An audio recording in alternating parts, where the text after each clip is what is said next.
ყველაფერს, რასაც ვაკეთებთ, მით უმეტეს, როცა ვეზიარებით, ჩვენ ვისმენთ ხალხო ესეთ რაღაც სიტყვებს, რომელსაც მღვდელი, დიაკონი წარმოთქვამს, ჩვენ თვითონ ვკითხულობთ ხოლმე ზიარების წინ, რომ არა სასჯელად, არცა დასასჯელად მექმნეს მე ზიარება წმინდათა შენთა საიდუმლოდ.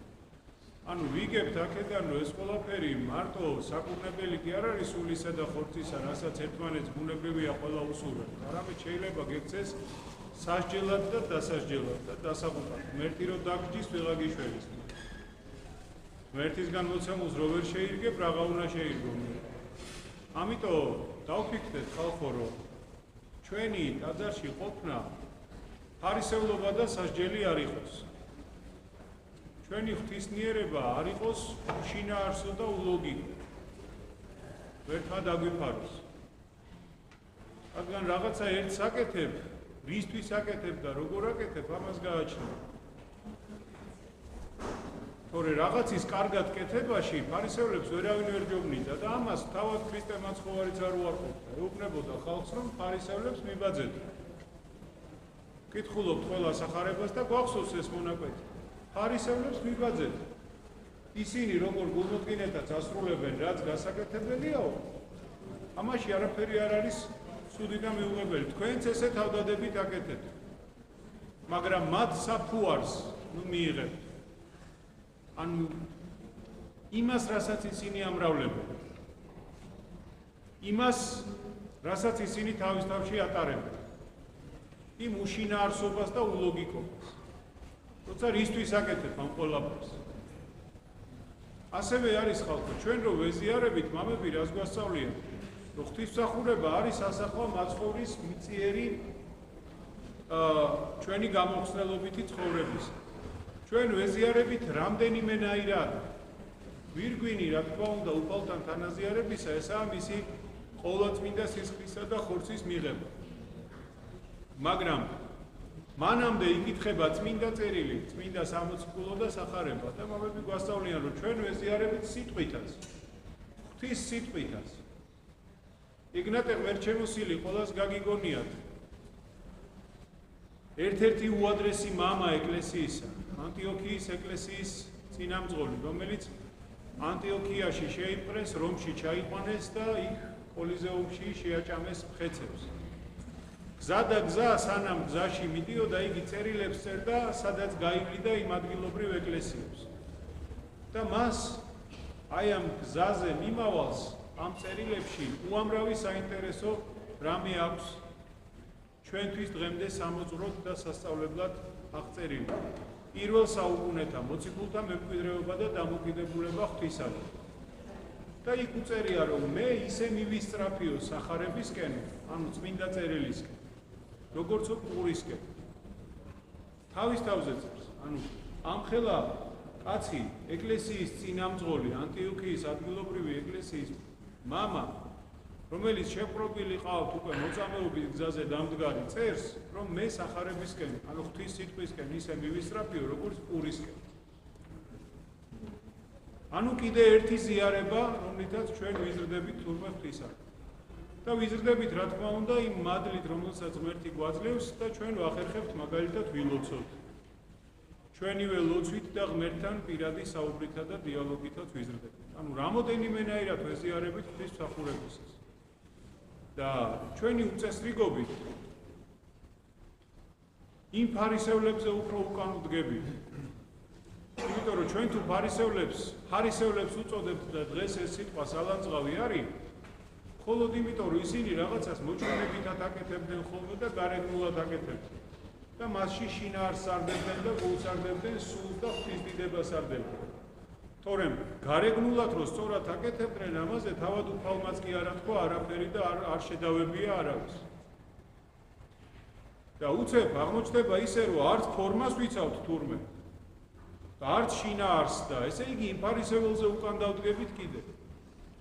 და ალბათ ამიტომ გითხრა მერე უფალმა ჩვენ ყველას ისევ წმინდა წერილში რაც წერია, რომ მეძავები და ავაზაკები შეგასწრებენო ცათა სასუფეველშიო და თქვენ ხართო ის ადამიანები, რომლებიც არც თქვენ შედიხართო სასუფეველში და არც სხვას არ უშვებთ. ღმერთო დაგვიფარე ყველა. ღმერთო დაგვიფარე. დღეს ეკლესიის დაბადების დღეა. დღეს ჩვენი ყველას დაბადების დღეა. დღეს ჩვენ ყველას გვეხება ეს ზეიმი და ყველა ქრისტიანს, ყველა მართლმორწმუნეს ეხება დღევანდელი დღესასწაული, როდესაც დაარსდა ერთობა პირმეტყველი სამწსოს. ქრისტეს ჭეშმარიტი სამწსოსი, როცა ჩვენ ვერთიანდებით უკვე ყველა ჩვენი რწმენით, ჩვენი გულით, ჩვენი გონებით ამ დედა ეკლესიაში. სადაც ჩვენ ვიბადებით ყველა ერთად ერთი ემბაზიდან, სადაც ყველა ვეზიარებით ერთი ბარძიმიდან და სადაც ყველას გვაქვს ერთი უფლის და ერთი მომავალი ცხოვრების იმედი. ამიტომ ეს თხოვნაც არის და მოთხოვნაც, რასაც ეხლა ვამბობ, რომ თუ შემოვდივართ ეკლესიაში ხალხო, ნუ დაგვავიწყდება, რომ ჩვენ თვითონ ვქნით ამ გარემოს. ვინ უნდა შექმნას ეს გარემო, ერთი მითხარ. სხვისი ცოდვა არის, ახლა აქ რო ხმაურობთ, აი ხმაურობთ რაღაცათო, ხო, ვიღაცას ვჭორავთ, განვიკითხავთ. ვიღაცა როგორი ცუდია, მაგალითად ეკლესიაში არ მოდის. მოვა ვიღაცა აღსარებაში იტყვის, რომ აი ვერა და ვერ შევასმინე, რომ ეკლესიაში იაროს. ვიღაცას. მეუღლეს, შვილს, მშობელს, ახლობელს, რავი, დას, ძმას. ის ვიღაცა აქ არ ხმაურობს, ხო? ის ვიღაცა აქ მოსულ ადამიანს ხელს არ უშლის. არც ლოცვაში, არც გონების მოკრეფაში, არც არაფერში. ეკლესიას ქვია სახლი სალოცავი. ასე წერია პირდაპირ. ძველ აღთქმაშიც, ახალ აღთქმაშიც. და თუ ჩვენ სალოცავ სახლში, სალოცავ ადგილას, კურთხეულ ადგილას არ ვცდილობთ, რომ ვილოცოთ, წოდები მოვინანიოთ, ერთმანეთს რაღაცა კარგი უთხრათ და ასე შემდეგ, მაშინ სად უნდა გავაკეთოთ ეს ვინმე მითხრას. მერთვაკნას ყველგან გვეკეთებინოს, მაგრამ აქ თუ არ აკეთებს ადამიანი, აბა სად გააკეთებს. ამიტომაც ეს არის დიდი შეცდომა და დიდი დანაშაული, როცა ადამიანი ასე იქცევა. და ეს ყველას გვაქვს მოსანანიებელი. ყველას. მე ვიქნები, მე მაქვს მოსანანიებელი. ვით თავს არ იკავებს, ყველას აქვს ეს მოსანანიებელი ხალხი.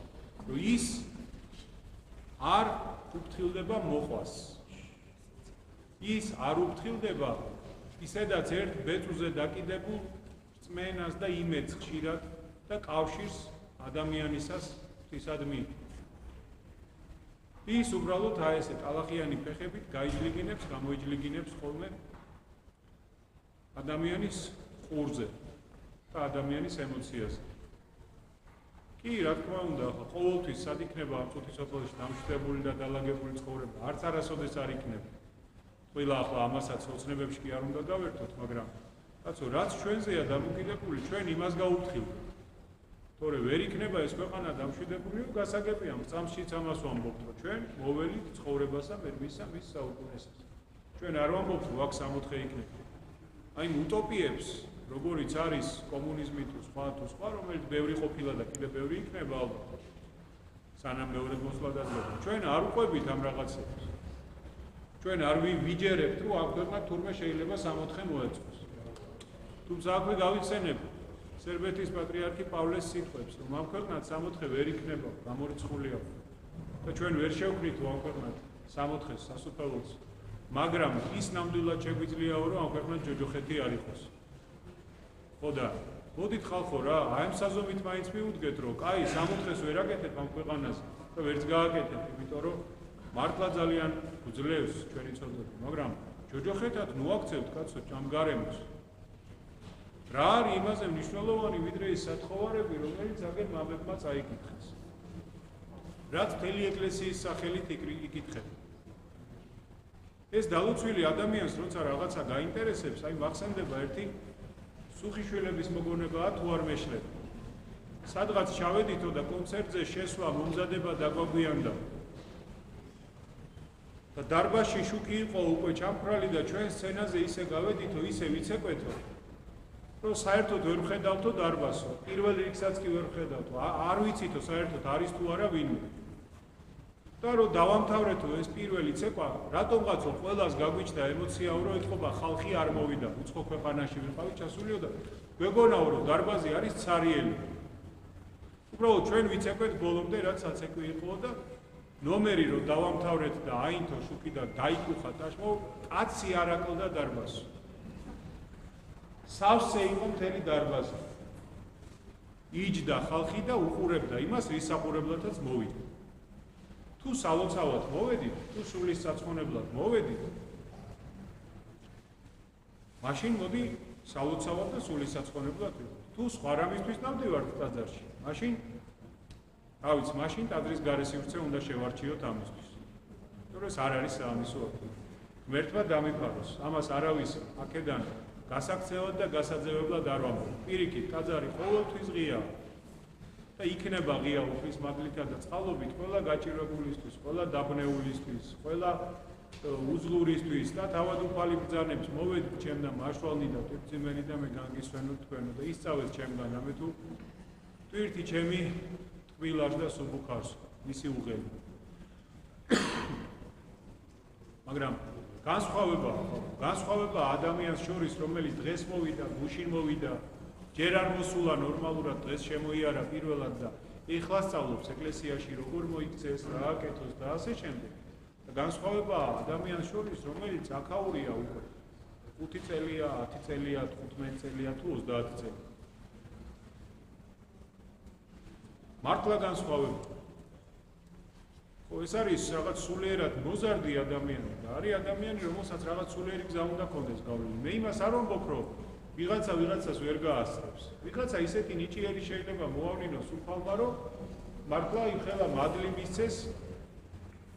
აი ზილუანათონელი გვასწავლის ზოგიერთო დაბადებიდან დაყვებაო რაღაცა. და ისო მთელი ცხოვრება მადლიანია. ვიღაცაო ახალგაზრდობას რო ღირსეულად გაატარებსო, შუა ასაკში მიეცემაო რაღაცა მადლი და დაბერდებაო იმ მადლით.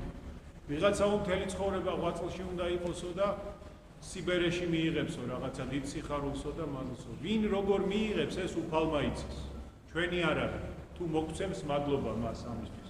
მაგრამ ჩვენი რაც არის ხალხო, ესაა ჩვენი გონიერება, წესიერება და ჩვენი კეთილი გული. აბა ადამიანს ვერძე მდგომს არ უფრთხილდები და იქიდან გინდა რაღაცა მიიღო. აი დღეს იცით თქვენ რაც აღესრულა, ხო იერუსალიმში იყვნენ შეკრებილნი მოციქულები. დაახლოებით 120 ადამიანი და ცოტა მეტი. ხალებიცა და კაცებიც და მათზე გადმოვიდა მადლი, განსაკუთრებული მადლი და გადმოვიდა სულიწმინდა. ყოლაწმინდა სამების მესამე პირი. ღმერთი მოივლინა ამ ქვეყნად და აღსრულდა უფალი ჩვენი იესო ქრისტეს წინასწარმეტყველება და პირობა, რომ მე წავალ, მე თუ არ წავალ, ახალი ნუგეშინის მცემელი არ მოვა და მოვა ის ახალი ნუგეშინის მცემელი, რომელიც როგორი იქნება, რომელიც იქნებაო თქვენთვის მასწავლებელი, იქნებაო თქვენთვის მამხილებელი, იქნებაო თქვენთვის დამმოძღვრელი, იქნებაო თქვენთვის ნუგეშინის მცემელი და შემდეგ. აი მეუფეო ზეცათაო, რითაც ვიწყებთ ჩვენ ლოცვებს, კურთხევის ლოცვაა საერთოდ ეს, მეუფეო ზეცათაო მიეკუთვნება სწორედ სულიწმინდას. ჩვენ პირველი რითაც ვიწყებთ ხოლმე ჩვენ ლოცვას მივმართავთ სულიწმინდას. სულიწმინდა, ანუ სული გამამხიარულებელი, სული გამხარებელი, პარაკლეტი, ასე აქვს ბერძნულად მისი სახე. სული, რომელიც სიხარულს მოგვიტანს ჩვენ. და ეს სულისკვეთება თუ არ იქნა, რა თქმა უნდა, ძალიან ძნელი იქნება მერე ჩვენი ცხოვრება. უსიხარულო ქრისტიანობა მტერს დაავს. ფორმალური ქრისტიანობა მტერს დაავს. ის კი არა და რაღაცაზე რომ დარდობ, ისიც კი გასაგებია, როცა სწორი გაქვს სარწმუნოება თავში და როცა ეს სარწმუნოება გაურკვეველი გაქვს, შენ თვითონ ვერ გაგიგია რაღაცა, მერე ძალიან ძნელი. მე არ ვამბობ, რომ მე ვარ თქვენზე მეტი მორწმუნე. არა, ალბათ ყველაზე უმცირესი ვარ. ალბათ კი არა, ნამდვილად ასე იქნება, მაგრამ რაღაცა გვაქვს ისეთი, რის გამოც ჩვენ თავი უნდა დავდოთ თურმე. და რაღაცის გამო თავი უნდა დადო და ის არ იცოდე რა არის, ძალიან ძნელია ხალხო. სიცოცხლე თბილია. სიცოცხლე უხარია ადამიანს. სიცოცხლეში უამრავი რაღაცაა, რაც გაინტერესებს, გინდა რაღაცა ენერგია ჩაგიდია, ძალა ჩაგიდია. თუ კარგად არ დაფიქრდი იმაზე, თუ რის გამო შეიძლება ეს ყველაფერი დათმო და სინამდვილეში კი არ დათმო, რის გამო იძენს ეს ყველაფერი თავის რეალურ აზრს, მაშინ ძალიან ძნელი იქნება ჩვენი ცხოვრება. მაშინ მართლა ვითომ მორწმუნეები ვიქნებით. ღმერთმა დაგვიფაროს ხალხო ჩვენ აი ვითომისგან და ფარისევლობისგან. ღმერთს ვთხოვოთ, რომ ძალა მოგცეს ვიყოთ უკეთესები. და საერთოდ როცა ლოცულობთ ხოლმე დავფიქრდეთ, რაღაცას ვთხოვთ, ხომ სიმამაცეს ვთხოვთ, მოწმინებას ვთხოვთ, რაღაცა თვისებებს ვთხოვთ ღმერთს. როცა თხოვს ადამიანი ღმერთს, რომ მამაცი ვიყო, როგორ ხდება ესა? უცებ დაიძინე, გაიღვიძე და საღამოს შიშარა იყავი და დილით მამალ ინგლისს აღარ გეშინია? არა. აღმოჩნდები მდგომარეობაში, რომელშიც შენ უნდა გამოავლინო შენი სიმამაც. როცა ადამიანი თხოვს ღმერთს, რომ აი მოთმინების უნარი მომეცი. აღმოჩნდები მდგომარეობაში, როცა რაღაცაზე თავი უნდა შეიკავო. საჭმელზე, გაბრაზებაზე, რა ვიცი, რაღაცაზე. როცა ადამიანი კიდე რაღაცას თხოვს ღმერთს, სხვა რამეს, ნებისმიერს. მოწყალე ვიყო, თქვა, ღმერთო შემაძლებინე, ენა მქონდეს, მოკლე და რაღაც, რავი, 1000 სათხოვარი გვაქვს. ხო? ეს ისე კი არ არის, რომ თვალი დახუჭე, გაახილე და უცებ უმოწყალო იყავი და მოწყალე გაგდი და ძელიანა ქონდა, ჭორიკანა იყავი და დამუმჯდი. არა, ეს ის არის, რომ აღმოჩნდები მდგომარეობაში, როდესაც ღმერთი გაგინათებს, ეს მიგინათებს თითქოს ფანარიული რაღაცა, რომ აი დაინახე ეხლა, ასე მოიქცევი თუ ასე მოიქცევი, რას აირჩევ? თუ მთხოვდი, გაძლევ აგერ საშუალებას, როგორი გინდა სინამდვილეში იყო, შენს გადმოდგი ნაბიჯი. ღმერთი 10 ნაბიჯს გადმოდგავს, 100 ნაბიჯს გადმოდგავს. იმ ნათელ გონებას მოგცემს, რომელიც დაგანახებს რა არის იწუთას გასაკეთებელი. რო თხოვდი მამაცი ვიყო, დაგანახებს სიტუაციას, აბა იყავი მამაც. რო თხოვდი მომთმენი ვიყო, დაგანახებს სიტუაციას, აბა თუ მოითმე. და არა ისე რომ უცებ აღარაფერი აღარ ხდებოდეს ჩვენ ცხოვრებაში, აღარაფერი აღარ ხდებოდეს კუდრები უყოფილვართ. ამიტომ ჩვენც ხალხო, პირველი ეს უნდა გამოვავლინოთ. აქ რომ მოვდივართ, იაკობ მოციქული, იერუსალიმის ეკლესიის პირველი მამა, მამამთავარი. მაცხოვრის ხორციელ ძმად წოდებოდა. ზუსტად ამას ამბობს. ნუ რავინ მოიტყუებსო თავს.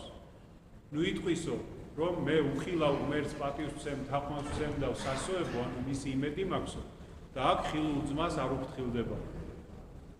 ჩვენ თუ აქ ერთმანეთს რო უყურებთ, ერთმანეთს არ უფრთხილდებით აქ, სკამს არ დაუთმობთ ერთმანეთს. რა ვიცი მე, დავეჯახებით ერთმანეთს, არ დაველოდებით ერთმანეთს, არ დავაცდით ლოცვას ერთმანეთს და ასე შემდეგ, მაშინ ძალიან ტყუილი იქნება ალბათ იმაზე ფიქრი, რომ ჩვენ უხილავი ღმერთი გვწამს და გვჯერთ. და ვისი იმედი გვაქვს. თხილად ვიყოთ ხალხო, თხილად ვიყოთ სასჯელად მოვიქცევთ ნურაფერს. ვისაც ყური აქვს გაიგონოს, ვისაც თვალი აქვს დაინახოს. ვისაც არ უნდა და იქნება ისე როგორც იყო.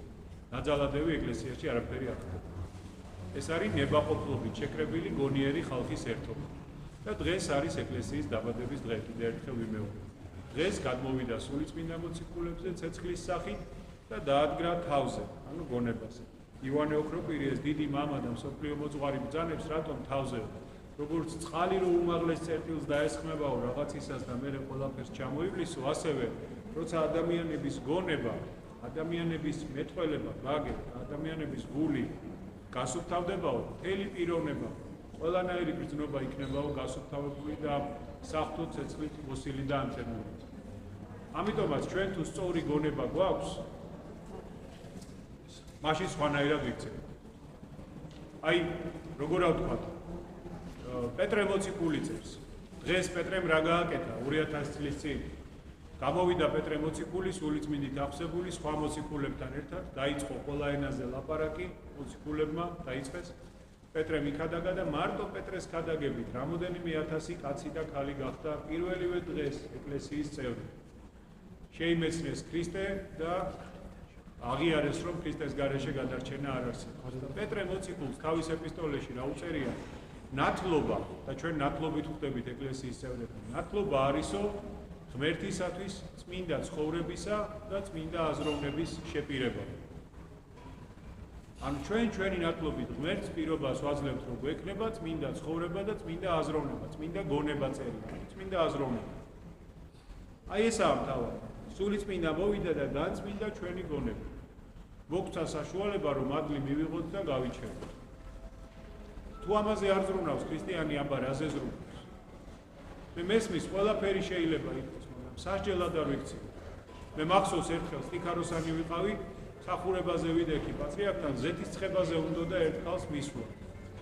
ხო და გვანიშნეს წინა მხრიდან, რომ პატრიარქი უკვე უნდა შევიდეს საკუთრებულში და სხვამ გააგრძელოს ზეთის ცხება. ხდებოდა ხოლმე იწყებდა უწმინდესი და რაღაცა დროის მერე 1-20 წუთის მერე ძალიან ბევრი ხალხი რო იყო შედიოდა ხოლმე საკურთხეველში და აღარ გაუშვით უკვე ხალხი და მეც შევაკავე ვიღაცა, სადაც მევიდე კი იქ რო აღარ გადახვიდეთ მეთქი წინ და მახსოვს რამდენი მწყევლა ერთმა ქალმა იქ მაშინ. ხო, ტაძარში მოსულმა ახლა ამერ საკვირველი კერპერია, მახსოვს რამდენი მწყევლა რო ჩამდო მიწაში რო ზეთი უნდა მეცხოვო და ჩემი შვილიო მუშაობას დაიწყებდა. ხო და ასეთი აზროვნებით რო ადამიანი ტაძარში მოდის, ხო და თან რო წევლის ვიღაცას თან რო კრულავს, გასაგებია რომ ახლა იქ აი ვერც გაბრაზდები რა, ბოლომდე ვერც გაბრაზდები რა უნდა, უბრალოდ ძალიან გული დაგწდება. ძალიან გული დაგწდება თორე რა უნდა გააკეთო. მეც ხوار დავწევდი. ღმერთმა უშველოს სადაც არის თუ ცოცხალია რა ვიცი 20 წელია თუ მეტი გასული მას 30. ხო და ამიტომაც ხალხო აი ჩვენს დავფიქრდეთ რატომ მოვდივართ ტაძარში? რატომ მოვდივართ ტაძარში? როცა მოდიხარ, ვეცადოთ ეს რაღაცა გავაკეთოთ. მარტო მე, მარტო მამა გიორგი, მარტო მამა თობა, მარტო ჩვენი მგალობლები თუ ტიკაროსნები თუ მედავითნეები ვერაფერს ვერ ვისწრებთ. ეკლესია ერთობას ნიშნავს.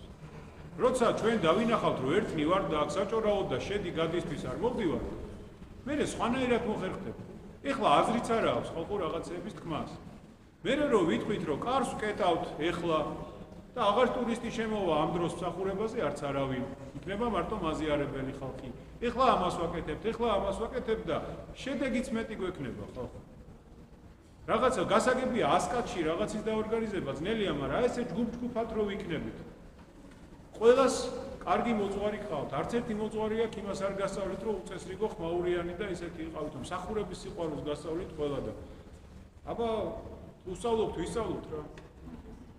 ძალიან ბოდიში ხალხო, რომ ესე დღესასწაულ დღეს ესე მომიწია, მაგრამ ნუ როგორ ჩემხვდით, ისე შევხვდით მეც რა. გამოვედი და ხმაურის მეტი არაფერი იყო ტაძარში. არ გამოვედეს. მე მინდა კიდევ ერთხელ ყველას გითხრათ დიდი მადლობა. ყველას და მოგილოცოთ გავლილი დღესასწაულები, რამდენიმე დღესასწაული ვერ მოგილოცეთ მე და მამა თომა. ღვთის მადლით ვერ ვიყავით თქვენთან. ამ წმინდა მიწიდან ცოტა ხანი სხვა წმინდა მიწაზე მოგვიწია ხუქნამ და არ ვიყავით რამდენიმე დღე ჩვენს გვერდით. მოგილოცავთ განვლილ ამაღლების დღესასწაულს, მოგილოცავთ განვლილ ნინოობას, მირიანისა და ნანას ხსენებას, მამირიანს მივულოცავთ. ყველას გილოცავთ ძვირფასო მრევლის წევრებო და ნამდვილად სასახელო ადამიანები. შეცდომები ყველას მოგდის, მაგრამ ეს ცხოვრების წესად არ ვაქციოთ, ესაა მთავარი. დანარჩენი იმის მოყოლას არ დავიწყებ, რომ ყველა იყავით უკლებლივ მოხსენიებული ყველგან, სადაც კი ვიყავით. მთელი ჩვენი ქვეყანა, მთელი ჩვენი დედა ეკლესია და მთავარი არის თავმდაბლობა. ერთ ძველ პატერიკს მოგიყვებით ხალხო, რომელიც პატერიკები ბევრი ვრცელდება ხოლმე. დღეს მით უმეტეს ისეთი რაღაცეები იბეჭდება, რომ თუ არ გადაამოწმენ ნახევარი საკითხვა და დაჯერება არ შეიძლება ხოლმე. მაგრამ არის პატერიკები, რომლებიც ნამდვილად ძველია და რომლებიც ნამდვილად მთელ სოფლიო ეკლესიაშია მიღებული და გავრცელებული. ერთ-ერთი სოფლის მოსახლეობა ამტყდარა თურმე რომ წავიდეთო იერუსალიმი მოვილოცოთ. ბევრი ითათბირეს თურმე ითათბირეს, დაორგანიზდნენ და ყველა მიდის. ყველა მიდის, კალი, კაცი, ახალგაზრდა, მოხუცება. მოკლედ რა ვქნათ, მაგრამ მთელი სოფელი რომ მივდივართო სახში ვინ დარჩესო. ვერაფრით ვერ მორიგდნენ ვინ დარჩება და საერთოდ ამ ყველაფრის წამომწყები ვინც იყო, ვინც პირველმა თქვა, რომ პირველმა თქვა მარტო კაცმა, მეწავალო სალოცავად. მერე იმას აყვა დანარჩენი სოფელი და ბოლოს იმ კაცმა თქვა, რომ კარგითო დავრჩებიო მაშინ. დავრჩებიო სოფელში პატრონი ხო უნდა იყოსო, ან საქონელს ვიღაცა მთივა დაუყაროსო, ან წყალი არ მოვარდეს, ან რაღაც ან ვიღაცა არ შემოგვესიოს ჩვენ სახლებში არ დასახელდნენ, ან რაღაც არ მოხდეს. ხო და დარჩა ეს კაცი სოფელში. წავიდა მთელი სოფელი, დედაბუდიანად, დედაწულიანად წავიდნენ და მაშინ ალბათ რამდენიმე თვე დაჭირდებოდა ესე ფეხით სანამ იქ ჩავიდნენ, მიიარეს, მოიარეს და ჩამოვიდნენ უკან და დაეტაკნენ ამ კაცს. ეს რა გაგვიკეთებო, მოგვატყუეო სოფელში მშვიდობაა, წესრიგია. რატო ეს კაცი გაოცებულია და სადაც მივედითო ყველგან წინ შეგვასწარია. გიყურებდითო რომ აი მივედითო ამა და ამ ტაძარში უნდა შევიდეთო, ხედავთო რომ ჩვენზე წინ შეხვედიო. შემოყევითო სხვა ტაძარში კიდე იქაც მე ვეღარ პოულობდით. ხო და უფალმა დაანახა ამ ხალხს რომ ადგილის გამოცვლა კი არ არის ხოლმე მნიშვნელოვანი, თავარია შინაგანად ვინ არის და გულში ვის აყავს ღმერთი. თორე არც იქ არის 64 და არც აქ არის ხალხო ჯოჯოხეთი. ვეცადოთ ერთმანეთს ხარი მივცეთ, ერთმანეთი გავათბოთ და უფალმა სწორედ ამიტომ აამეთყველა მოციქულები ყველა ენაზე, სავარაუდოდ ქართულზეც, რომ ყველამ ვიცოდეთ, რომ ყველასთვის ვართ, ყველასთვის არის ქრისტე, ყველასთვის არის ეკლესია, ყველასთვის ღია და ვიცოდეთ, რომ სიმბოლურად ბაბილონის გოდოლის მშენებლობის დროს ერთ ენაზე ლაპარაკობდა ხალხი და ერთსულოვნება ჰქონდათ, ოღონდ ცუდში ერთიანობა ჰქონდათ, ცუდში და დაიშალა ეს ხალხი ისე, რომ ერთმანეთს აღარ ესმოდა. და აქ მართლა ჭეშმარიტმა ერთმა სულმა აღავსო მოციქულები და მიუხედავად იმისა, რომ ისინი სხვადასხვა ენაზე ამეთყველდნენ, ამის მიუხედავად მათ გააერთიანეს მსოფლიო. გააერთიანეს ყველა ეროვნების, ყველა ცენზის, ყველა რანგის, ყველა განათლების, ყველა ჭკუის ადამიანი. აი ასეა ხალხო ჩვენი ცხოვრებაც. ჩვენ ქრისტე გვაერთიანებს, თორე ხშირ შემთხვევაში ბევრი ჩვენგანი ალბათ ერთმანეთს ვერც გაიცნობდა და რომც გაეცნო ურთიერთობას არ გააგრძელებდა. მაგრამ როცა ქრისტეა ჩვენ შორის, მაშინ ურთიერთობას ვაგრძელებთ კი არა, თავში გვიწერია ერთმანეთი მოსახსენებელში და გვიყვარს და მზედამთვარე ამოგდის და ვკითხულობთ და სად არის და რატო გააცდინა და ასე შემდეგ და ასე შემდეგ. გვენაკრება ერთმანეთი უკვე. ამიტომაც ინებოს უფალმა, რომ ნამდვილად ქრისტე იყოს ჩვენ შორის.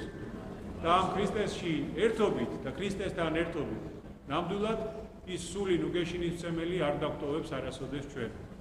გაიხარეთ, გაძლიერდით, საღვთო სინათლე, საღვთო მადლი არ მოხლებოდეთ. ამ სწორი თვისებების განვითარებით ჩვენ შევძლებთ, რომ ნორმალური მოქალაქეებიც ვიყოთ, ქვეყანაზეც ვიზრუნოთ და ყველაფერზე ვიზრუნოთ.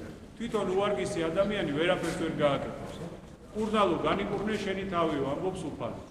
ჩვენც აქ მოძლიერდეთ, რომ უამრავ რამეს მივხედოთ, რაც ჩვენ გარეშემო ნამდვილად მისახედი არის.